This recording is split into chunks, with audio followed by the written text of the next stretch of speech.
दरम्यान एक मोठी बातमी, सुप्रिया सुळेंबाबत वडेट्टीवारांनी एक मोठा दावा केलाय। सुप्रिया सुळेंनी ओबीसी प्रमाणपत्र घेतलंय असा दावा त्यांनी केला।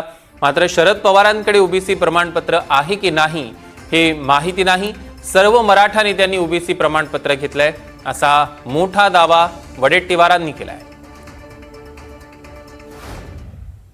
काय आता जरांगे पाटलांना जरा माहिती कदाचित नसेल, पण जेवढे मोठे नेते आहेत सुप्रिया सुळेंच्याकडे पण आहे। हो, सगळ्यांच्याकडे आहे, कोण नाही आहे, सगळ्यांनी ते प्रमाणपत्र ओबीसीचं घेऊन ठेवलं आहे। मला वाटतं की ओबीसीनी जनरल व्हावं आणि सगळ्यांनी ओबीसीत यावं।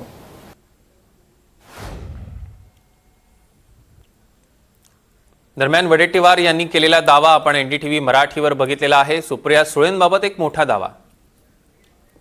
सुप्रिया सुळे स्वतः आपल्यासोबत जोडले गेले। ताई, स्वागत आहे एनडीटीव्ही मराठीवर। तुमच्याबाबत वडेट्टीवारांनी एक मोठा दावा केलाय की तुम्ही ओबीसी प्रमाणपत्र घेतलंय, हे खरं आहे का? मला एक सांगा, याचं उत्तर काँग्रेसलाच तुम्हाला विचारायला गेलं। माझ्याकडे माझं बर्थ सर्टिफिकेट आहे, माझं लग्नाचं सर्टिफिकेट आहे, माझं ग्रॅज्युएशन पोस्ट ग्रॅज्युएशनचं सर्टिफिकेट आहे, माझ्याकडे माझ्या लोकसभेचं निवडून आल्याचं सर्टिफिकेट आहे। एवढी सर्टिफिकेट माझ्याकडे आहेत आणि या देशात लीगल जे काय असतात ती सगळी सर्टिफिकेट माझ्याकडे आहेत।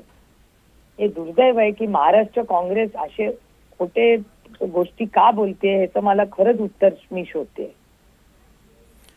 ताई, म्हणजे तुम्ही हा दावा फेटाळून लावताय?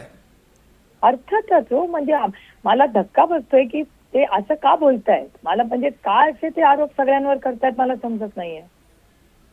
इव्हन शरद पवारांबद्दल पण त्यांनी म्हटलं की शरद पवारांकडे आहे की नाही माहिती नाही, मात्र सुप्रिया सुळेंकडे नक्की असं ते म्हणाले। हा, मग त्यांनी दाखवावं ते। त्यांना हात जोडून विनम्र, प्लीज लक्षात माझं पुरं स्टेटमेंट दाखवा। माझी हात जोडून विनम्र विनंती आहे काँग्रेस पक्षाला की काँग्रेस पक्षाने माझं सर्टिफिकेट दाखवावं। आणि सुप्रियाताई, खरं तर ह्या सगळ्यामध्ये ते मनोज जरांगे पाटलांना उत्तर देत होते आणि तेव्हा त्यांनी म्हटलं की सगळ्या मराठा नेत्यांनी ओबीसी प्रमाणपत्र घेऊन ठेवलेली आहेत।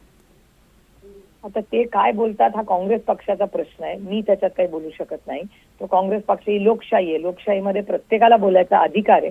पण माझी काँग्रेस पक्षाला हात जोडून विनम्र विनंती आहे की जरूर तुम्हाला एका लोकशाहीमध्ये बोलायचा अधिकार आहे, पण लोकांबद्दल खोट्या आणि चुकीच्या गोष्टी पसरू नका। काँग्रेसकडून आम्हाला जास्त अपेक्षा आहे त्याच्यापेक्षा, कारण का आम्ही काँग्रेसला चांगल्या वाईट काळात गेली अनेक वर्ष साथ दिली आहेत, निष्ठेने दिलेली। त्याचा अंत पाहू नये काँग्रेस। अगदीच सुप्रियाताई, धन्यवाद। आपण एनडीटीव्ही मराठीकडे प्रतिक्रिया दिलीत त्याबद्दल। आपण बघतोय सुप्रिया सुळे स्वतः आपल्यासोबत जोडल्या गेल्या होत्या आणि त्यांनी एनडीटीव्ही मराठीवर वडेट्टीवारांनी केलेला मोठा दावा फेटाळून लावलेला आहे।